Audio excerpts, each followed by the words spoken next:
Hello students and welcome to Module 6. This week we are covering Translation and Interpretation in Government, Part 1.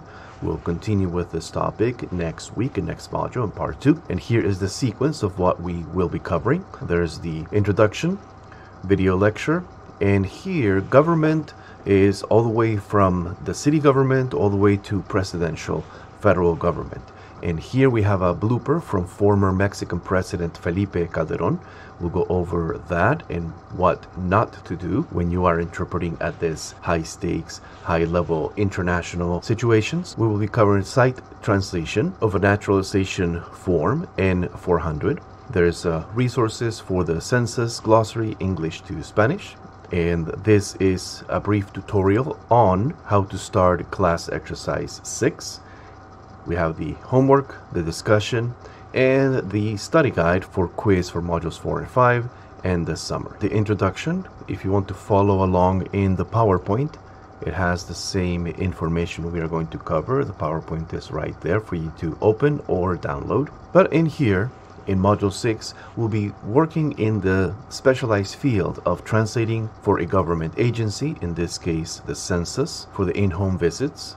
And this critical task ensures accurate and effective communication during the census process. In addition, we will explore essential terminology found in the USCIS Naturalization Form N400 and to give you the linguistic tools that you need for precise and clear translations in immigration contexts. And part of the discussion will be to examine the significant role of language in humanitarian efforts, to emphasize how translators and interpreters contribute to global aid and support initiatives. And your ability to translate accurately in these contexts can make a profound impact on individuals and communities. So here we will be covering this information. This is what we will learn. We'll be translating an in-home census script. We'll review English-Spanish terminology found in the USCIS Naturalization Form N400. This will be one of your assignments. And the role of language in humanitarian efforts. Here are all the activities for the module for this week. Here are some additional reading assignments that you can review. As I mentioned previously, a good way to learn proper translation of terms and phraseology, etc., is to look at good exemplars of translation. So properly translated government websites would be a great asset. So we have the Spanish translation of the USCIS.gov website. We'll talk about this specifically in the assignment, so we'll skip that. And here's a translator blooper. There's a section for that I'll cover in just a moment. But here, this international blooper made the news. There's an NBC article of former President Felipe Calderón's visit. Here's an interpreter's chat about the blooper in particular, and there are others you can check out. When Mexican President Felipe Calderón visited the United States, lost in translation. So take a look at this. This is not just an embarrassment for the president, as we'll see in a separate video that I'll share with you in that section. You'll see the precise moment when Felipe Calderón fired the interpreter that was on the White House lawn. And this is not a slight on a colleague. This is for us to learn what not to do in these situations. So we'll look at that in a little bit more detail later. Here are some additional digital resources for you to check out from the U.S. Department of Education, Spanish website, U.S. Department of Labor, Small Business Administration, the IRS, and Consumer Affairs.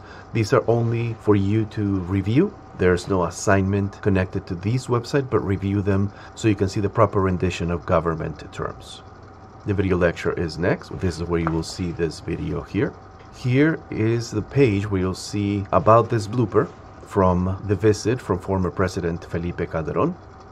Felipe Calderón said, "Sé que compartimos el interés por promover condiciones de vida digna, legal y ordenada para todos aquellos trabajadores migrantes, muchos de los cuales, a pesar de su enorme contribución a la economía y a la sociedad de Estados Unidos, a su progreso, aún viven en las sombras.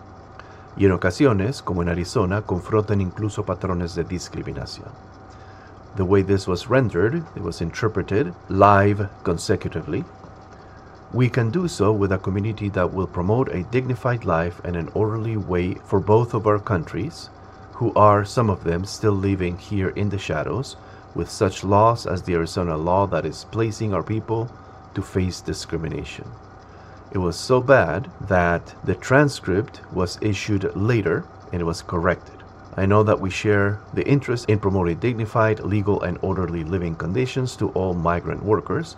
Many of them, despite their significant contribution to the economy and to the society of the United States, still live in the shadows, and occasionally, as in Arizona, they even face discrimination. I'll go more into detail in a separate video that I recorded for another class, so I'll post that here at the bottom as well. But here you can see the original video in the CBS News article. You can go to that time, 2837, to see that statement and how it was interpreted. This is the naturalization form that you'll use for one of your assignments. You're going to write 10 words in English and their translation in Spanish. Here is the English form and here is the Spanish translation. This was translated by a non-profit. Let me open this here. Because the form can only be turned in English. It needs to be filled out in English, but a non-profit organization translated the form for people to understand what they are filling out, and it says here in the watermark, borrador no entregue a USCIS. And it's right here as well. This is only a resource translated by the Immigrant Legal Resource Center for people to understand what they're filling out. And you'll see in your assignment what you're going to be doing. Here is a resource for the census English-Spanish glossary. You can take a look at this for some of the terminology right there. The person that created this assignment for class exercise 6 is my colleague, Professor Lilian de la Torre, and she starts with the translation of the first part. So I left this here for you so you see how this is expected to be completed. So you can watch that if you want, and if not, you can skip to that. For your assignment, class exercise 6, you are going to complete this written translation from English to Spanish of the census in-home script. And here's a video referenced in the previous page. Your instructions for the assignment are these. You're going to translate in usted format, the form of address. All verbs and subjects have to correspond to the usted subject-verb agreement. So you're going to write puede por favor darme su nombre and not dame tu nombre. You're going to translate week 2 and week 3. The video in the previous section shows you how week 1 was translated, so you only have to do week 2 and week 3 for your assignment. And here is an article that announces the in-home visitors, and they are referred to in Spanish as censistas. So that is the word that we are going to be using for the translation. Here is the script for you to translate. You can open it, download it. Here is the correction key, but do not open it yet until after you complete your written translation, and then you can check. So this is what you're going to be doing. When you're done with the translation of week 2 and week 3, then you can check the correction key, and this is what you're going to be answering in your document as well. You need to include this in your assignment as well. How did you do in your translation? Did you feel comfortable doing that? Did watching the tutorial video help you? Do you get an A, a B, a C, or a D once you cross-checked with the correction key? And how many wrong words did you have once you checked the correction key? And you're going to turn that in here. And that is class exercise 6. For homework 6, in this scenario, you're a volunteer for a local Orange County nonprofit organization that is helping immigrants fill out their naturalization form. And the form has to be filled out in English. But this is the first time you sign up to be a volunteer for this activity, so you want to review the naturalization form. And to help you prepare for the volunteer day, the organization has provided you with the Spanish translated application as a reference only. That's why it is watermarked. As I mentioned previously here, the government does not allow applications to be submitted in any language other than English. So for this assignment, for your homework, in a Word document, you're going to select 10 words in the naturalization application form with which you are not familiar. and write them down to make sure you know them and understand them when doing a site translation during the volunteer day. Submit your Word document with the 10 words in English and their translation in Spanish. For example, permanent resident card, tarjeta de residente permanente, se le conoce como mica o green card. You may add some explanations like this if you need to do an explanation or expound during your site translation, if you were to do that. And finally, the discussion is here, where you're going to watch these videos about Translators Without Borders and the vital role they played during COVID-19 healthcare related information to many countries.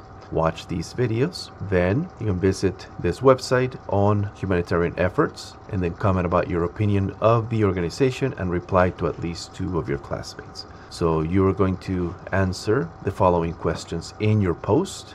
Were you aware of this organization? What did you find interesting about their website and their work?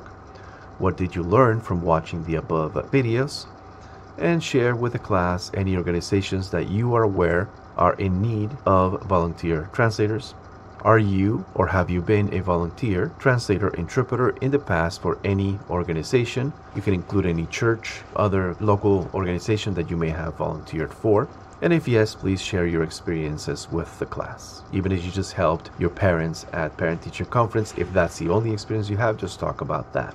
And as always, your initial post is due by this Friday, and your replies to at least 2 of your classmates are due by Sunday. And thank you for the people who are going above the minimum of 2 responses, 2 replies. Here is the study guide that will be available next module, module 7. This refers to modules 4 and 5. Review this information, make sure that you have the answers to these, because you're going to be able to use this for the quiz that will open next week. And this is the summary of Module 6. If you have any questions, send me a message. Otherwise, have a wonderful week.